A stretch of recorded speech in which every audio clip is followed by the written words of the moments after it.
Morning. Everyday मैं आपको पता ही है कि मैं वॉक करती हूँ और मैं हूँ ऋषिकेश में। आज मैंने थोड़ा सा अपना जो वॉकिंग का जो ट्रैक है, वॉकिंग जो जहाँ पे मैं करती हूँ उसको मैंने थोड़ा सा चेंज किया है और मैं आ गई हूँ ऐतिहासिक लक्ष्मण झूला पे। ये एक ब्रिज है जो माँ गंगे के ऊपर बना हुआ है और लोग इस ब्रिज का उपयोग इस पार से उस पार जाने के लिए करते हैं और ये ब्रिज बहुत ही सुंदर है। मैं चलिए इस ब्रिज को सबसे पहले आपको दिखाती हूँ। ये है लक्ष्मण झूला ब्रिज और इसकी खासियत ये है कि ये थोड़ा सा जब इसमें लोग वॉक करते हैं तो ये थोड़ा सा हिलता है और आप देख सकते हैं कि ये सीधे माँ गंगा के ऊपर बना हुआ ये पुल है और देखिए क्या नज़ारा है। और यहाँ इतनी ज़्यादा तेज़ हवा चल रही है कि पता नहीं आप लोग शायद मेरी आवाज़ भी सुन पा रहे हैं कि नहीं। बहुत ही सुहावनी हवा चल रही है, बहुत ठंडी ठंडी हवा चल रही है। ये देखिए ये शानदार व्यू है यहाँ से झूला से माँ गंगे का और पहाड़ का।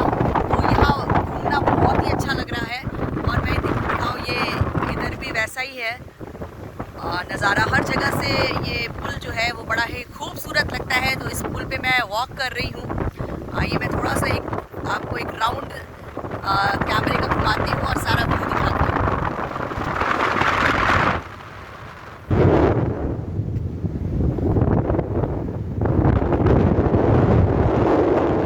ये जो आप एक टेम्पल देख रहे हैं इसको कहते हैं 13 मंजिला।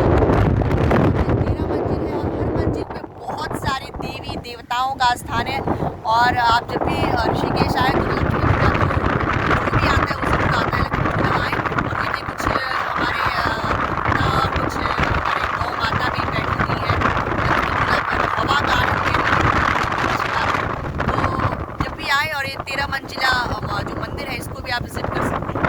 और तो आप देख सकते हैं कि लोग काफ़ी इंजॉय कर रहे हैं, कुछ लोग सेल्फीज ले रहे हैं बैठ के। तो overall it's very beautiful, very nice, शानदार हवाएं चल रही है। सो बाय बाय फॉर नाउ, फिर मिलते हैं कल।